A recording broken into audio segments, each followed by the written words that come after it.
Enfim, vamos agora para Brasília saber de uma história sensacional. Lembra quando tinha showmício? Lembra? O povo no interior ia no showmício de todos os candidatos, ia em tudo, punha qualquer camiseta de todos os candidatos, até do candidato que você odiava para não perder o show. Não é verdade? Então, aí uma hora acabaram com isso porque era meio palhaçada. Pois é, tem gente querendo isso de volta. Como assim? A Thaís Oliveira vai explicar. Thaísa, boa tarde. Oi, Madá, boa tarde a você e a todos. Pois é, PSB, PSOL e PT querem de volta esses showmícios, né? Que foram proibidos em 2006, então desde 2004 não se tem mais showmício aqui no país, mas os partidos ingressaram com uma ação direta de inconstitucionalidade no Supremo Tribunal Federal ainda ontem, pedindo a volta. A legislação eleitoral que acabou com esses showmícios, ela veda a participação dos artistas nesses comícios, né? Seja ela remunerada ou não, que tem por objetivo animar essas reuniões eleitorais. E aí essa iniciativa partiu de um coletivo de artistas, o Movimento 342, que consideram que eles devem ter, né, a liberdade de apoiar os seus candidatos. Então eles pedem a derrubada desse dispositivo da lei eleitoral para que eles possam participar dessas reuniões eleitorais num período oficial de campanha. E falando nesse período oficial ou não de campanha, o TSE começou a definir aquela questão sobre o pedido explícito de votos. A gente está nesse período de pré-campanha, mas a gente já tem visto, né, várias iniciativas dos candidatos falando ali sobre suas candidaturas, quase que num movimento ali de ampliar esse período oficial de campanha. O ministro Luiz Fux, que é o presidente do Tribunal Superior Eleitoral, inclusive o relator dessa ação que foi proposta para a volta dos showmícios, propôs, então, que cada caso seja analisado.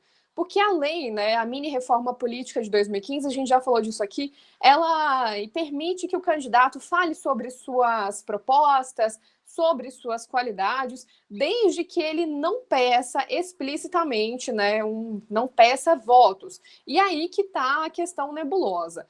Nessa terça-feira, o ministro Luiz Fux propôs, então, que a legislação considere também os instrumentos. O professor de Direito Eleitoral Mário Antônio Presoto explica que, além dessa análise caso a caso, porque dependendo do contexto, os ministros podem entender que houve um pedido de votos, sim, mas dentro do contexto, eles também devem considerar os instrumentos. Assim, por exemplo, um outdoor que é permitido, que não é permitido na campanha oficial, no período de 45 dias, também não deve ser tolerado agora, nesse período de pré-campanha. Essa é a explicação do professor Mário Antônio Presoto. Nesse período de pré-campanha, os pré-candidatos podem se manifestar livremente, falar de proposta, falar de projetos, etc. Mas eles não podem usar aqueles instrumentos que estão vedados na campanha eleitoral. Uma situação que vem acontecendo muito é a utilização, por exemplo, de outdoors. Tem vários outdoors em várias cidades, de pré-candidatos e tudo mais. Aqueles outdoors, eventualmente, tem alguns, inclusive do Bolsonaro, aquilo, inclusive, pode, eventualmente, ser considerado uma propaganda eleitoral antecipada e, portanto, ilícita. Não só pela mensagem, mas também por utilizar um instrumento que a lei veda, que é o outdoor.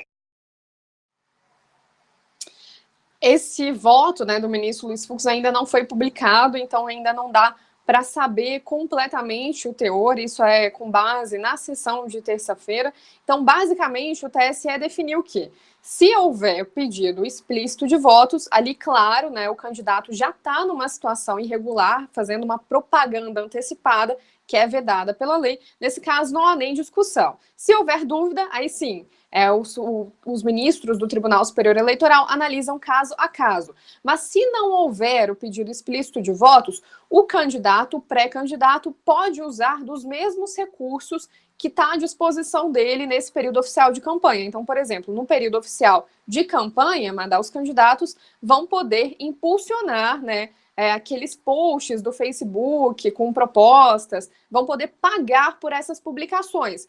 Com base nisso, os ministros entenderam que eles também podem fazer isso agora, nesse período de pré-campanha, desde que não peçam votos. Se ficar dúvida, aí sim, os ministros analisam caso a caso. Bom, então o que a gente tem agora, na verdade, é que essa pré-campanha, Thaisa, cada vez mais virou uma campanha mesmo, né? É a campanha mais longa da história do Brasil. A única coisa que não pode falar é vote em mim. Agora, até, como é que é?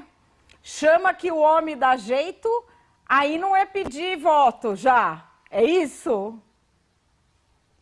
É exatamente isso, Madá. E a explicação, né, é que como houve uma redução desse período oficial de campanha, de 90 para 45 dias, tentou-se compensar isso de outra forma, que a gente está chamando aqui do período de pré-campanha, né? Então, assim, o candidato pode falar de si, pode falar de questões políticas, pode falar das suas qualidades, mas não pode pedir explicitamente votos.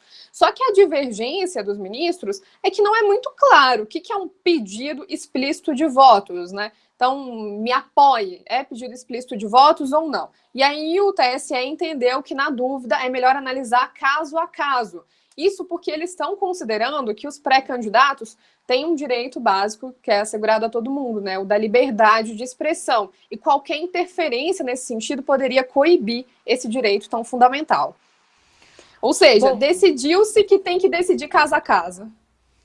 Não decidiu é nada, né, Thaís? Eles estão morrendo de medo de decidir isso porque eles estão ligados que é impossível controlar o que os pré-candidatos estão fazendo. O que havia sido decidido é que a campanha ia ser mais curta, acabou sendo a mais longa da história. E vamos que vamos, porque vai ser assim mesmo, não vai ter jeito. Mas, enfim, essa história daqui a pouquinho tá lá no blog A Protagonista, é isso? É isso, Madá. Tá bom, então beijo. Tchau, Thaís, até amanhã. Beijo, até amanhã.